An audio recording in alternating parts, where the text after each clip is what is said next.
Oi gente, tudo bem com vocês? Receber 36% ao ano, 27% ao ano, 23% ao ano somente em forma de aluguel, sem que você tenha que fazer mais absolutamente nada. Será que é viável? Será que tá bom demais para ser verdade? No vídeo de hoje eu vou explicar o que é o aluguel de ações, para que serve o aluguel de ações, quais os custos para você fazer isso, como fazer na prática para receber esses aluguéis, quanto que dá para ter de retorno na prática disponibilizando suas ações para alugar para um terceiro, como declarar isso no final do ano no imposto de renda, e eu vou dar aqui minha opinião se vale a pena ou não fazer o aluguel das ações. E bom, se você é novo aqui no canal, seja muito bem-vindo. Meu nome é Fábio, eu sou analista de valores imobiliários. Se você tem interesse nesse tipo de conteúdo, clica aqui embaixo para se inscrever, no sininho para ser notificado e vamos embora aqui pro nosso vídeo. Então vamos entender aqui o que é o aluguel de ações. O aluguel de ações nada mais é do que uma pessoa querendo pegar uma ação emprestada por um determinado período e depois desse período devolver essa ação para quem ela está tomando. Isso é muito comum, por exemplo, em imóveis. Você pode alugar um imóvel, você vai ter um custo para usar aquele imóvel por um período, no final do período você vai devolver o imóvel do jeito que você encontrou. No mercado de ações funciona da mesma forma. Só que você pode estar me perguntando, tá, Fábio, por que alguém alugaria uma ação? Qual que é o sentido disso, sendo que a pessoa vai ter que devolver essa ação no futuro para aquele dono original? O aluguel das ações serve para quem está tomando aquela ação emprestada conseguir especular no curto prazo com a queda daquele determinado ativo. Então, se o investidor especulador acreditar que as ações daquela empresa vão cair por qualquer motivo, um dos principais jeitos que o mercado tem para conseguir ganhar com a queda de uma determinada ação, isso quem quer especular no curto prazo, é pegar essa ação emprestada de um terceiro, fazer a venda dessa ação no mercado, por exemplo, por R$100, a cotação que ela está sendo negociada agora, e vamos supor que daqui a um mês essa ação esteja negociando ali a R$90, ela caiu 10%. O tomador vai no mercado, compra de volta essa ação, embolsa R$100 de diferença e devolve a ação para o doador. Ou seja, ele pegou a ação alugada, vendeu no mercado por 100, recomprou ela por 90, colocou R$10 no bolso e devolveu a ação para o tomador. Então, basicamente, é uma forma de quem especula no mercado ter ganhos de curto prazo com a queda de algumas determinadas ações. E a vantagem é que para o doador, ou seja, o dono, proprietário daquele ativo, é que como ele pretende ficar com as ações para sempre, ele não se preocupa tanto com as quedas de curto prazo. Então, ele recebe uma taxa de aluguel por ter emprestado essa ação para quem tomou por esse determinado período. E é daí que você vê as taxas de 36% ao ano, 35% ao ano, 20% ao ano, que muitas vezes chamam a atenção dos investidores. Você vê lá, bom, eu tenho ação dessa empresa e ela está sendo alugada por 20% ao ano, eu vou ganhar 20% ao ano somente em forma de aluguel. Mas na prática não é bem assim que acontece, como eu já vou explicar aqui para vocês. Nessa dinâmica do tomador pegar um empréstimo, vender a ação, recomprar essa ação e devolver para o dono do aluguel, existem algumas taxas envolvidas para o doador, para quem está doando as ações, para quem está recebendo o aluguel. E a principal delas é a corretagem. A corretora que faz esses aluguéis, normalmente elas cobram ali entre 30% a 50% do valor recebido em forma de aluguel, em forma de corretagem. Então, normalmente esses valores que você vê ali, você pode facilmente cortar por 2, que é o que você vai deixar de corretagem ali na mesa para a corretora que está fazendo esse aluguel para você. Segundo a CVM, algumas corretoras já chegaram a cobrar até 90% do valor do aluguel do doador, ou seja, você está recebendo só 10% que você deveria receber pelo aluguel daquela empresa. Então, se você quer alugar suas ações, o primeiro ponto que você tem que observar é quanto que a corretora que vai fazer o aluguel para você está te cobrando de taxa por fazer isso. Normalmente você consegue negociar essa taxa, mas é muito difícil você baixar ali de 30%, 25% do valor dos aluguéis. E bom, além da corretagem, você ainda tem que pagar o valor do imposto de renda, que é função do prazo que as ações ficam alugadas. Então, ações que ficam alugadas até 180 dias, você vai pagar 22,5% do valor do aluguel, e para ações que ficam alugadas por mais de 720 dias, você vai pagar ali 15%. Na prática, você vai pagar 22,5% sempre, porque é muito difícil o tomador das ações do aluguel ficar por um período muito longo. Normalmente, essas posições vendidas que o tomador está querendo montar, elas são muito curtas. É inclusive por isso que no mercado o termo ficar vendido também é chamado de short sell, ou seja, é um período curto. Short é curto em inglês. Então, normalmente, quem está alugando essas ações vai ficar com elas ali por um dia, 2 dias, uma semana, 2 semanas e já vai devolver a sua ação de volta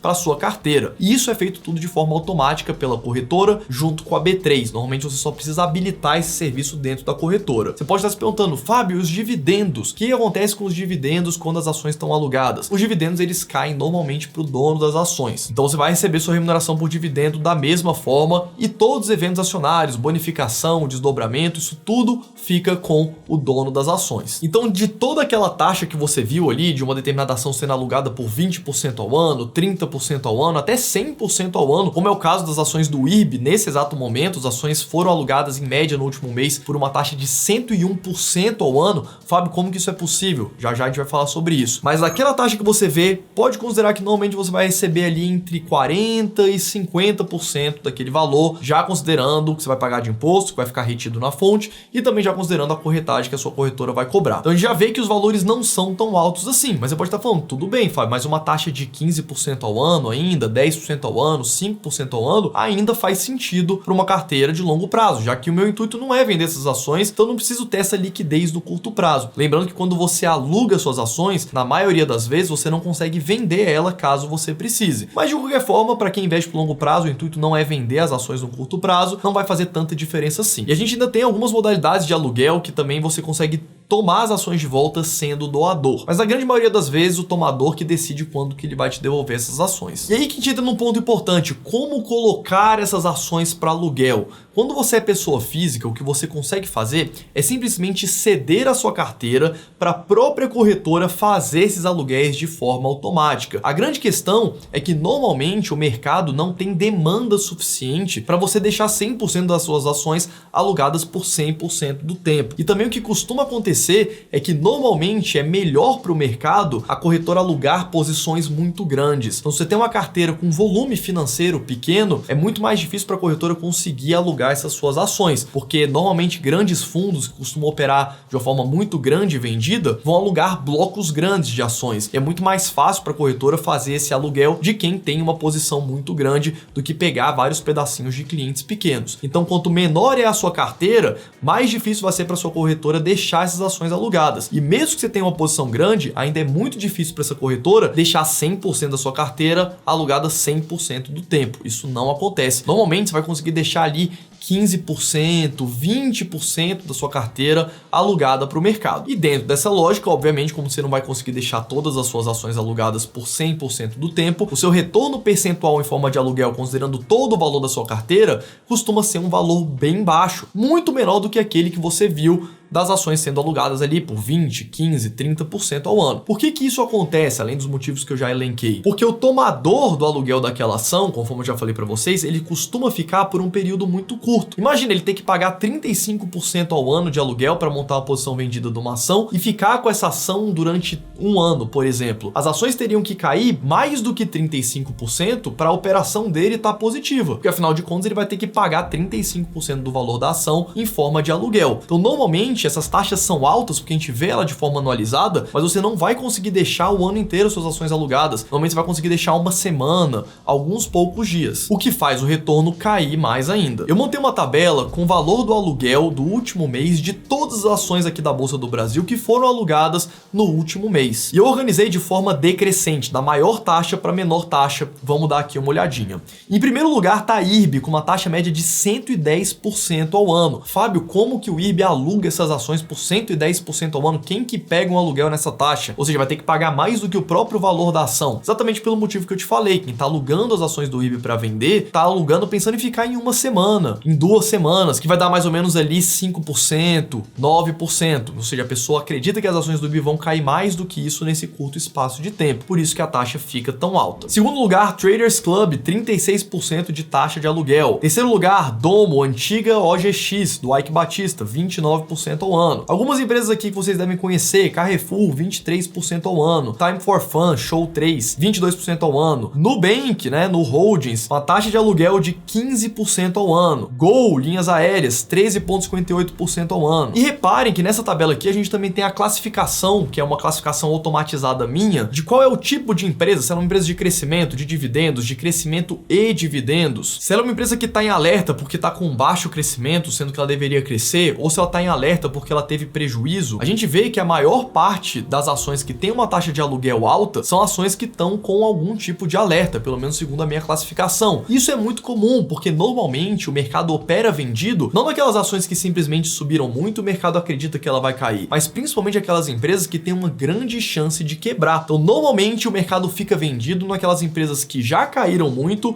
e caíram porque estão numa situação muito complicada por N motivos e o mercado acredita que ela vai piorar mais ainda. Então, normalmente são essas ações que pagam as melhores taxas. Quando você pega uma empresa muito redondinha, uma empresa que vem dando resultados consistentes, resilientes já há muitos anos, seria a parte de baixo da tabela, você vai ver taxas muito menores, de 1% ao ano, 0,5% ao ano, 2% ao ano. Quando a gente vai para a parte de baixo da tabela, com as menores taxas de aluguel, a gente encontra Multiplan pagando 0,3% ao ano só em forma de aluguel. A gente tem Itaú Unibanco pagando 0,45%. A gente tem a transmissora Alupar pagando 0,48%. Odontoprev 0,56%. Vulcabras pagando 0,9%. Vamos pagando 0,76%. Metallev pagando 1,41%. Então reparem que quanto pior está a situação financeira de uma determinada empresa, normalmente tem essa associação com uma taxa muito alta. Por que essa taxa é alta? Porque tem uma demanda muito grande de investidores querendo ficar vendidos nessas ações e eles aceitam pagar um valor muito maior de aluguel porque existe uma quantidade limitada de ações que estão disponíveis para serem alugadas. Então, quanto esperar de retorno de uma carteira diversificada? Falando em médio, que eu tenho de experiência, que eu observo no mercado nos últimos 14 anos, é considerando já de forma líquida, você deixando sua carteira toda ali no aluguel automático para a corretora, você receber algo de 0,1% até 0,3% ao ano do valor total da sua carteira. É mais ou menos isso que você vai receber, mas em contrapartida você não vai ter que fazer nada para receber esse aluguel, você deixa lá de forma automática e você só vai abrir mão de poder vender a sua ação em algum determinado momento, caso o aluguel não seja reversível ao doador. Então você vai ter um lock-up ali de alguns períodozinhos, mas também é só você parar de disponibilizar suas ações para aluguel, caso você queira ter liquidez da sua carteira em algum momento. Como declarar no imposto de renda? É super simples, vai lá no site da B3, na parte do SEI, você vai ter um extrato de tudo que você recebeu de aluguel ao longo do ano, manda para o Excel, bota para somar todas essas células e informa em um campo específico lá em rendimentos sujeitos à tributação exclusiva / definitiva. Todo o passo a passo você pode encontrar no meu guia de declaração do imposto de renda, vou deixar o link lá na descrição, corre lá, faz o download, é um material totalmente gratuito, tem planilha de apoio, você vai poder fazer seu imposto de renda de forma totalmente descomplicada, todos os anos, não tem mais que se preocupar com isso. Junto com o guia tem um aulão meu explicando como que faz absolutamente tudo do imposto de renda, caso você invista em ações por longo prazo, vai lá e faz o download que eu tenho certeza que você vai gostar. E pra gente fechar o vídeo aqui, vale a pena deixar a sua carteira disponibilizada para aluguel? Isso só você vai poder decidir. O que existe de forma positiva, quem apoia esse tipo de medida, é basicamente você pensar, bom, vou receber ali 0,1%, 0,3% ao ano, sem que eu tenha que fazer absolutamente nada. Então veja ali o valor da sua carteira. Se você tem 100 mil investidos, vai receber mais ou menos ali entre 100 e 300 reais ou até 400 reais por ano em forma de aluguel. Se você tem 1 milhão, você vai receber ali entre 2 e 4 mil reais por ano. Se você tem 10 milhões, você vai receber ali mais ou menos entre 10 e 40 mil reais por ano em forma de aluguel sem que você tenha que fazer nada. Por outro lado, existem alguns investidores que criticam o fato de você ter uma posição long, ou seja, uma posição de longo prazo na empresa, e quando você disponibiliza suas ações para aluguel, você está gerando uma força vendedora para aquelas ações, fazendo com que as ações tendam a se desvalorizar no curto prazo. E para quem não sabe, é muito ruim para a empresa quando as suas ações se desvalorizam, principalmente porque fica muito pior para a empresa conseguir emitir novas ações e se capitalizar caso ela queira investir em novos projetos e queira utilizar a bolsa para se financiar. Então, do ponto individual, é até bom para você, desde que você pague uma corretagem baixa, mas do ponto coletivo, pensando na empresa e na sua posição de longo prazo, é ruim porque você pode acabar prejudicando indiretamente a forma da empresa se financiar na bolsa. Eu, pessoalmente, sou mais desse grupo, eu não coloco minhas ações para aluguel, nunca coloquei as ações para alugar e eu fico bastante confortável, mesmo sabendo que eu tô deixando ali um certo dinheiro na mesa. E me diz aqui nos comentários, você coloca as suas ações para aluguel? Quanto que você percebe que você recebe em média de aluguel em relação ao valor total da sua carteira? Comenta aqui embaixo também se você ficou com alguma dúvida, que vai ser um enorme prazer eu poder te responder. Um abraço e a gente se vê no próximo vídeo.